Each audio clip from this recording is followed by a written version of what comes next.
over the last 7 years, I have been writing a short fiction collection that explores my identity. However, my identity has changed somewhat during this period, with one of the most significant changes being my gender transition. Knowledge of Cho's own morphing may offer some insight into his use of the body as a focus for transformation. But in this book, there are no clear demarcations between the physical and the cultural. Identity is always, and by necessity, a site of instability and metamorphosis. His practice offers parallels with the way Asian Australian writers like Brian Castro and Nam Le insert their lives and their heritage into their fictional quest. Beyond cultural specificities, it also echoes contemporary theories of transformation and writing by self and self by writing.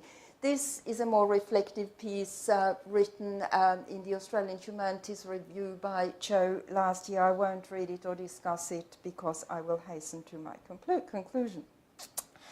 The writers discussed here may all, in various degrees, have been affected by the literary controversies which surfaced so spectacularly in the Demidenko affair and survived to haunt ethnic minority writers in Australia. But in spite of it, and perhaps to some extent because of it, have evolved complex, sophisticated and innovative methods for exploring the past, the self, and the intersections between cultural difference and writing. Unfortunately, critical establishments have been less ready to let go of the preconceptions of earlier debates.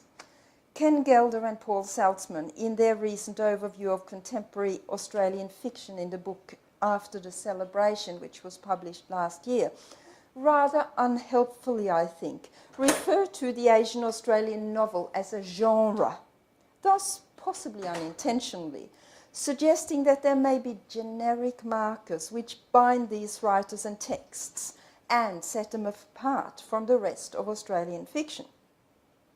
The recent publication of Tom Cho's book in particular seems to have brought out a number of critical hobby horses.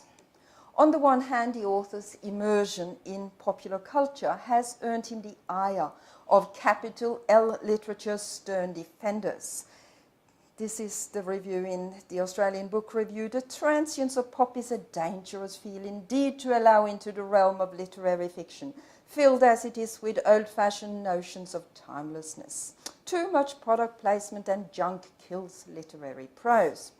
And even more predictably, Cho has been taken to task for not producing the kind of stories one should reasonably expect from Asian Australians. And this is the review in the Sydney Morning Herald. One can't help feel that Cho would have written a much better book, although obviously a quite different one, if he had restricted himself to the question of Chinese Australian identity and presented it in a more conventional tone and structure. I hasten to add that reviews like these have been countered by much more positive assessments, acknowledging the originality of Cho's writing and vision.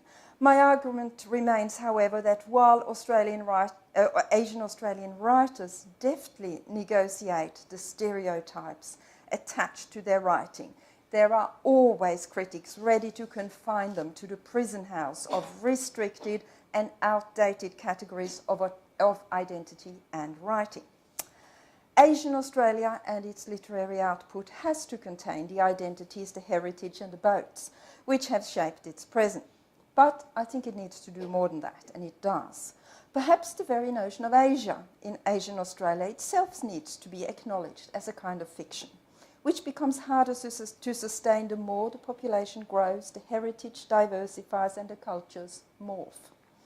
A post-Asia Asian Australia, if such a concept can be imagined, would not so much do away with Asia as offer ways to configure it differently. If we fail to recognize the transformations that have occurred on dry land, in fact the driest of lands, we could find ourselves at sea when trying to make sense of this exciting and new tradition within Australian literature. Thank you.